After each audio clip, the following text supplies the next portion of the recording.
Okay, here we go.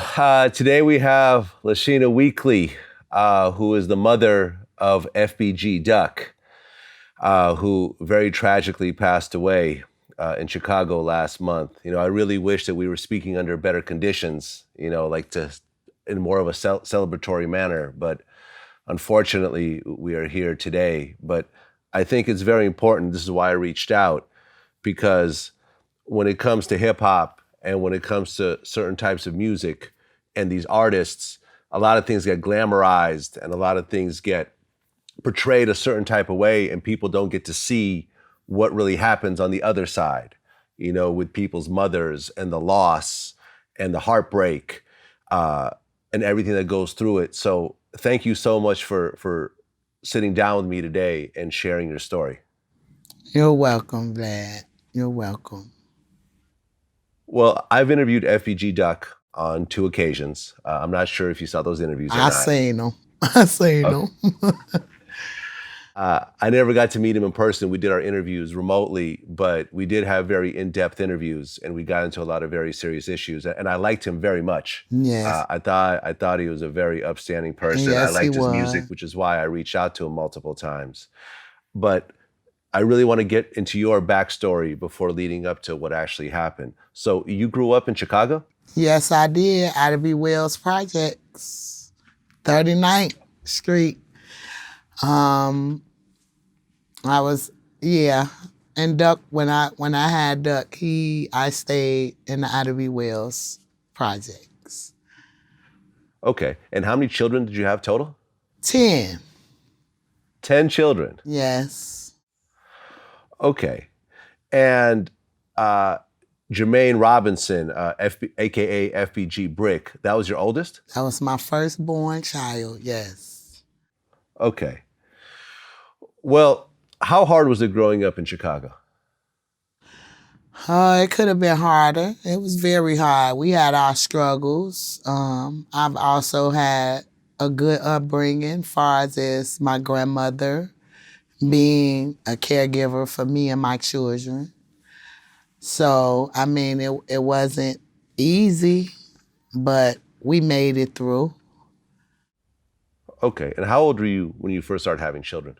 I was very young. I was 15 years old when I had Jermaine.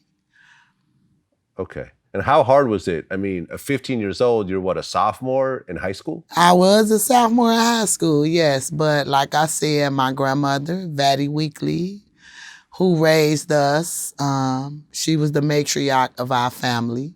She was actually her father's only child. And she had 9 kids of her own, which was my grandmother, which was my mom.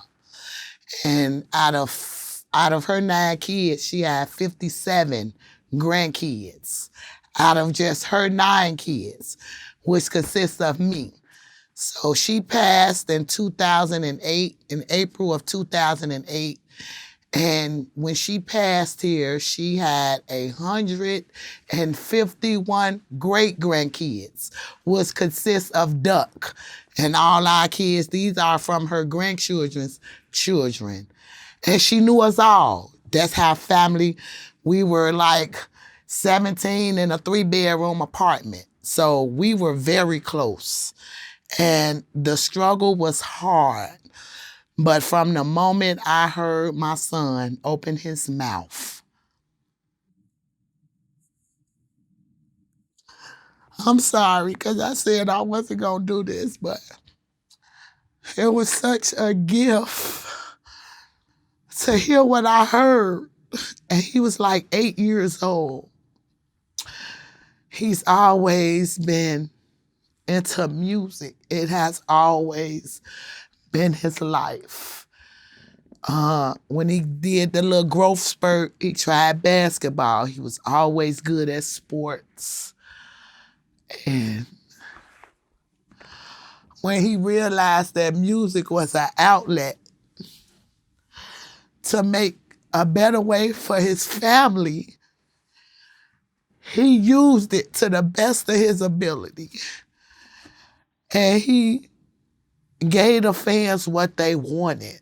He was always musically talented. he can sing. Like, I say this rap stuff came about in 2010.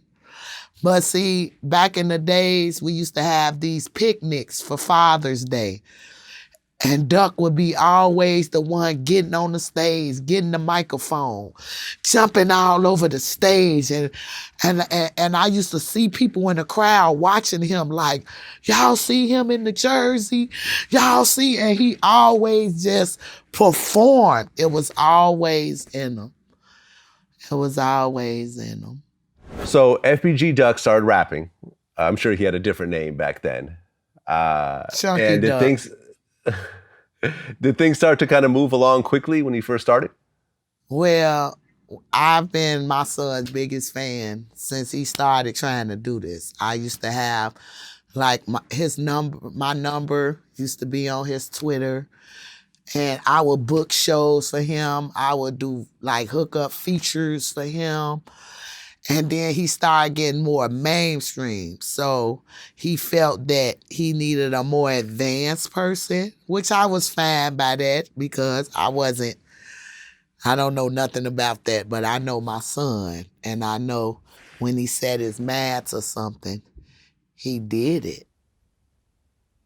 Like, only thing he ever wanted to do seriously is make a better way for his family. Well, when I interviewed Duck the first time, we talked about a few incidents that happened in Chicago. Mhm. And I guess he had been shot 2 different times. Yes. The first time you get shot, you stay in Chicago. Mm-hmm. The second time you get shot, you're still in Chicago. Mm-hmm. So you talk about how, how much you value your life and how careful you are and how you know people want to hurt you, but yet you're still in the same area where these shootings are happening. Like, why not move? See what it was? I went in the same area. Like I said, you put yourself in somewhere you don't want to be, then you got to be ready for what's coming. You feel me? I was just in the wrong place. I wasn't supposed to be there, and I knew I wasn't supposed to be there. You feel me? But the second time I got shot, I was leaving the liquor store. Motherfucker followed me. I ain't see it coming. You feel me? Motherfucker got up on me. I'm just glad they ain't killed me. You feel me? Motherfucker shot me in the leg. Hey, went to the hospital, got it wrapped up, went to the party. Okay, but it's still Chicago both times, right? Yeah, still in Chicago both times. When he got shot the first time, how did you react to it, and what type of conversations did you guys have? I was scared because it was before Brick was killed. So when I heard he was shot, before he was shot, he was stabbed. So I was kind of, I could have lost him then because the way he was stabbed, he had to have emergency surgery. So it wasn't fit for him to leave at the time. So he continued, he pursued, he continued. He was blackballed, like, to the fullest. Everybody see that, the world see that, but he broke through that barrier and was still able to keep his fans. Everybody was still, like, listening to his music. So I was very proud of him about that. Right, the stabbing happened with his girlfriend at the time, right? Yes, an ex-girlfriend. Yeah, we talked about that. I think he said that you wanted him to press charges, but he didn't want to press charges. Yeah, I was angry. What mother wouldn't? I mean, you damn near killed my child. Yes, I was angry. It's either you gonna go to jail or deal with me. I'd rather the police deal with you. But he didn't. He didn't. Just like the man he was, he admitted his faults. And he always took responsibility for what he did and tried to make it better. That was just Duck. Well, when he got shot the second time, what happened then in terms of the conversations you guys had? Yeah.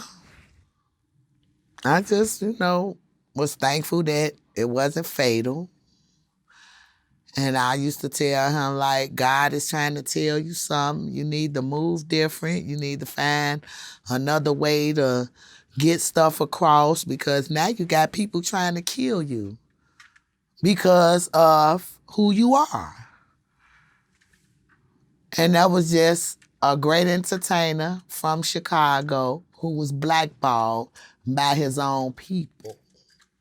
And that's the sad part about it.